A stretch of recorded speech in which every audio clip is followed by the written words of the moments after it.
Bom dia, turma! Meu nome é Ana Laura e hoje nós falaremos um pouco sobre os direitos autorais. Eles constituem um conjunto de regras que protegem as criações intelectuais, assegurando aos seus criadores o direito exclusivo de utilizá-las, reproduzi-las e distribuí-las. Esses direitos se aplicam a diversas formas de expressão, como livros, músicas, filmes, obras de arte, software e muitas outras. Os direitos autorais são essenciais para proteger as criações intelectuais, garantindo que os autores recebam reconhecimento e compensação por seu trabalho. Contudo, é importante encontrar um equilíbrio entre essa proteção e o acesso à cultura e ao conhecimento, respeitando sempre as limitações legais e promovendo o uso responsável das obras de terceiros. Esses direitos fazem parte da propriedade intelectual, que também abrange marcas, patentes e desenhos industriais. Eles asseguram ao criador de uma obra o direito exclusivo de explorá-la economicamente e de ser identificado como seu próprio autor. No Brasil, esse direito é regulamentado pela Lei de Direitos Autorais, Lei nº 9.610, de 1998. O direito autoral é reconhecido constitucionalmente como um direito fundamental, conforme previsto no artigo 5º da Constituição Federal, que trata dos direitos e garantias fundamentais. A utilização industrial ou comercial das ideias contidas nas obras não é protegida pelo direito autoral, o que permite que várias pessoas desenvolvam a mesma ideia, como a ideia de pintar um quadro, porque o direito autoral ele protege as expressões criativas, não as ideias em si. Dessa forma, ele permite que uma obra pode ser considerada original, mesmo que exista outra que aborde o mesmo tema. Quais são os tipos de direitos autorais? Bom, vamos lá que eu vou te contar um pouco mais sobre quais são eles. Direitos morais. Os direitos morais são aqueles que garantem o reconhecimento da relação pessoal e intransferível entre o autor e a sua obra. Esses direitos visam preservar a integridade da criação e assegurar que o autor seja sempre identificado como tal. Alguns exemplos de direitos morais incluem: 1. Direito de paternidade. O autor tem direito de reivindicar a autoria da obra, sendo sempre mencionado como criador em qualquer forma de reprodução ou exibição pública da obra. 2. Direito de integridade. Nesse caso, o autor pode impedir alterações ou distorções em sua obra que possam prejudicar a sua honra ou até mesmo a sua reputação.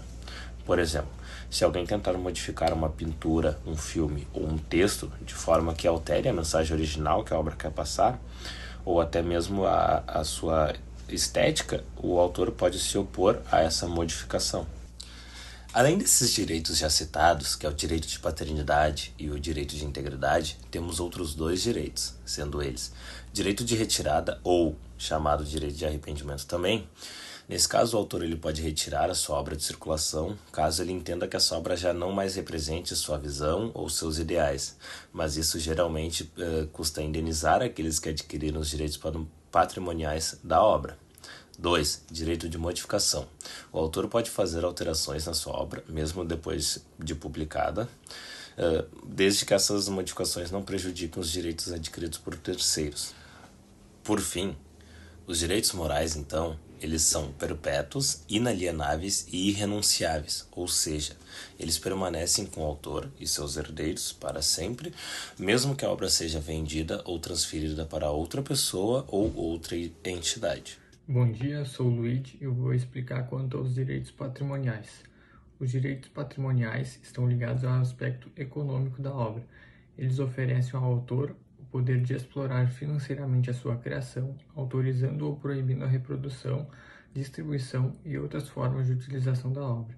Diferente dos direitos morais, os direitos patrimoniais podem ser transferidos para terceiros, como editoras, gravadoras, etc., normalmente por meio de contratos.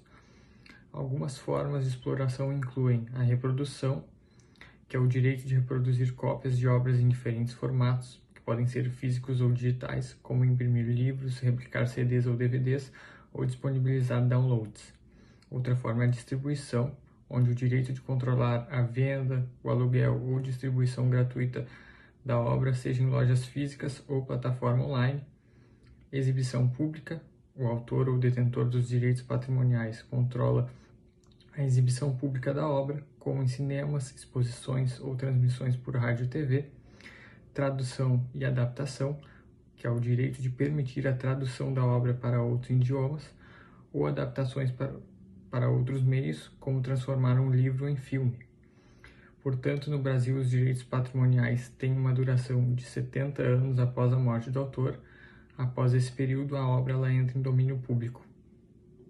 Bom, eu vou seguir aqui o que meus colegas estão falando sobre direitos autorais. A ideia dos direitos autorais é que o autor tenha controle de como é usada a obra dele, né? Mas nem tudo é tão restrito assim. E existem algumas exceções que a gente chama de limitações dos direitos autorais.